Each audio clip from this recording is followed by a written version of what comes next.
आज से जीएसटी के नए रेट्स लागू हो गए हैं, लेकिन कैसे ये आपकी लाइफ पर इम्पैक्ट करेंगे ज़रा इसको समझ लेते हैं। देखिए, अभी तक जो पुराने जीएसटी के रेट्स थे, वो कुछ इस प्रकार थे। एक तरह से 4 स्लैब आप कह सकते थे, 5%, 12%, 18% और 28% का टैक्स स्लैब था। अब हुआ क्या है कि सरकार ने यहाँ पर कहा है कि अब 2 ही स्लैब रहेंगे, एक 5% का और दूसरा 18% का। अब 12% जिस पे पहले टैक्स लगा करता था, वो नहीं लगेगा और इसके अंदर जो 99% आइटम थे, वो जंप करके 5% में चले जाएँगे। वहीं दूसरी बात है कि अब 28% का जो स्लैब था, वो भी नहीं रहेगा। इसमें से 90% के आसपास जो माल-सामान हुआ करता था, वो सब जंप करके 18% में चले जाएँगे।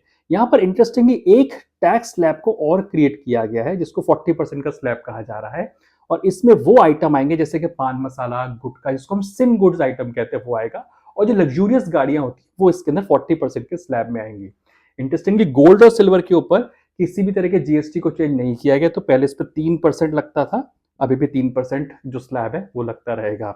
सबसे अच्छी बात है कि 5-18% के जो स्लैब हैं, इससे काफ़ी ज़्यादा चीज़ें हैं, उनके दाम सस्ते होते हुए दिखाई देंगे। लगभग आपके आप कोई भी चीज़ को खरीदने जाएँगे, आपको रफली 7 से 10% के आसपास का बेनिफिट होता हुआ दिखाई देगा और इसलिए प्राइम मिनिस्टर मोदी ने भी इसको बचत उत्सव का नाम दिया है कि कैसे जो मिडिल क्लास है, न्यू मिडिल क्लास है, लोअर क्लास है, अपर मिडिल क्लास है, उसकी कहीं न कहीं बचत हो सकेगी।